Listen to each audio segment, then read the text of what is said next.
uncertainty, the dollar dropping, worries about the bond market, mortgage rates going up, fear about a recession later this year, none of it has gone away. It doesn't matter whether the market gets better or not, the damage is done. And this horrific scene in the White House today. Donald Trump with a self-admitted dictator, Bukele. President Bukele of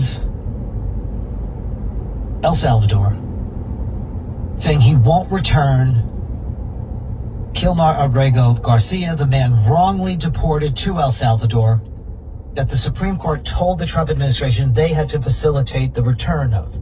Who the Supreme Court said they had to facilitate the return of. Not only did the administration say they wouldn't do it, but then Bukele said he wouldn't do it.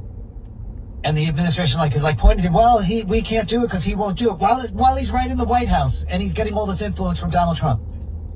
Let's just start with that Donald Trump should not even have someone who calls himself a dictator in the White House. Exactly. Not someone who other people call a dictator. He calls himself the world's coolest dictator. He runs a dictatorship. He runs the worst, most abominable prison imaginable. Trump told him today to build more of those prisons. And he said that he's open to sending U.S. citizens to the Salvadoran prison if they commit violent crimes. Now, I want you to think about this. The Trump administration wrongly sent someone to a Salvadoran prison who is an immigrant and who had a protected status. They admitted it was an administrative error, but someone who has been here since 16 but is not a U.S. citizen. And they're now saying, well, we can't do anything. And they created a legal sort of limbo, a legal purgatory situation where the Supreme Court said you have to do it, but the guy's already gone and they're saying they can't get him because that's foreign affairs and this is a foreign sovereign nation. El Salvador, we can't tell them what to do. Right, so they've created that. I want you to think about this. And Trump has now said that he's open to sending U.S. citizens to a Salvadoran prison if they commit violent crimes. Can you all tell me what prevents Trump from sending you or me to a Salvadoran prison by accident, administrative error, even though we didn't commit a violent crime? And then saying, well, they're gone now. There's nothing we could do about it. They're in the hands of another country. Crazy. You think that's a far-fetched thing?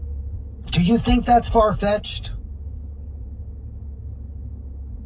Because if I told you a year ago, no, not you, if I told stupid MAGA person who thought Donald Trump would never do anything like this a year ago, do you think the Trump administration will send people to an El Salvador hellhole prison wrongly who are not guilty of any crimes and even admit there was a mistake but never bring them back ever? You would say I was fucking crazy. Come on, that's not going to happen. You, if you were a MAGA person. If you were us, you'd probably say, yeah, that could happen. Because we knew. General Milley said he's a fascist.